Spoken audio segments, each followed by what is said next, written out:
Kevin, Bloomberg, the New York Times, the FT, the Wall Street Journal, they all say the same thing, which is I've never seen an administration talking out of two sides of its mouth. Which one matters this morning? Which side of the mouth is getting the president's attention?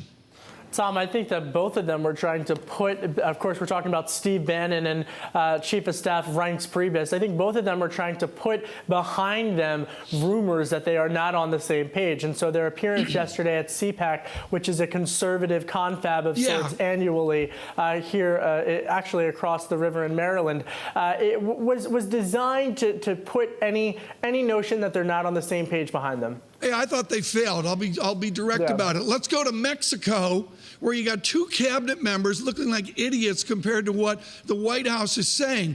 Does the cabinet have any power right now, or are they just going through the motions? Well, yesterday, General Kelly, Tom, saying that there was going to be, quote unquote, no mass deportations, end quote, and he was adamant about that. He berated the media into reporting as such. But then when you take a step back, just hours earlier, President Trump himself telling reporters that it would be military force utilized in order to have those immigration deportations. So it's a different tone coming from the cabinet as well as from the White House. And where exactly that all falls in line is going to matter when, of course, these executive orders start to be implemented.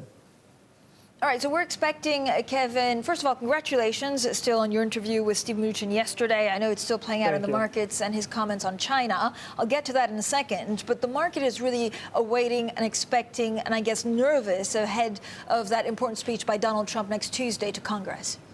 Yes, and then, of course, that joint address to Congress, Francine, is where we could see some more policy specifics, especially as Congress returns from recess. They were on a bit of a vacation this week. When they get back, they're going to have to deal with things such as repealing key parts of the Affordable Care Act, which is being scored right now by the Nonpartisan Budget Office. And then, of course, tax policy. This is where it gets interesting, and this is where President Trump's speech today at CPAC could matter because the Republicans, there's different factions within the party.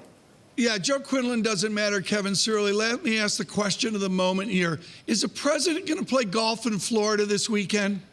Well, we're going to have to wait and see. Of course, he's been criticized on that front, but he's got a lot of work to do in Florida this weekend.